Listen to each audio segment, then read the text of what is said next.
গত বছর এক সাক্ষাৎকারে ঢাকাই সিনেমার চিত্রনায়িকা অপু বিশ্বাস জানান, খুব শিগগিরই ছেলে আবরাম খান জয়কে পড়াশোনার জন্য বিদেশে পাঠাবেন তিনি।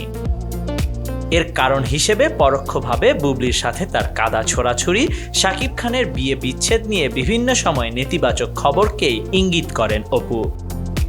তিনি ব্যাখ্যা করেন, এখানে কিছু নোংরা জিনিস দ্রুত ছড়িয়ে পড়ছে যা ওদের জীবনে প্রভাব পড়তে পারে, ফলে বাচ্চারা মানসিকভাবে হালকা হয়ে যায়। তাই আমার কাছে মনে হয় খুব তাড়াতাড়ি জয়ের দেশের বাইরে যাওয়া উচিত। যখন চিন্তা করেছি জয়কে বিদেশে পাঠাবো তখন খুব বেশি খারাপ লাগেনি, কিন্তু যত দিন যাচ্ছে ততই খারাপ লাগছে।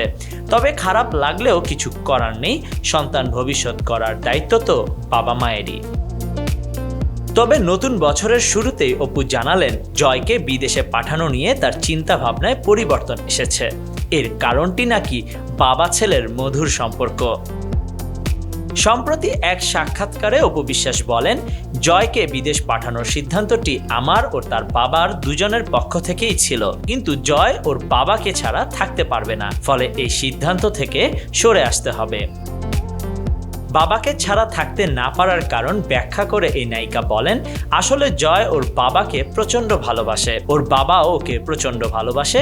জয় জানিয়েছে বাবাকে ছেড়ে বিদেশে গিয়ে তার পক্ষে থাকা সম্ভব না, তাই ওর বাবাও সেটি মেনে নিয়েছে। বলা যায় খুশি হয়েছে, কেননা দুজন দুজনকে ছাড়া থাকতেই পারে না।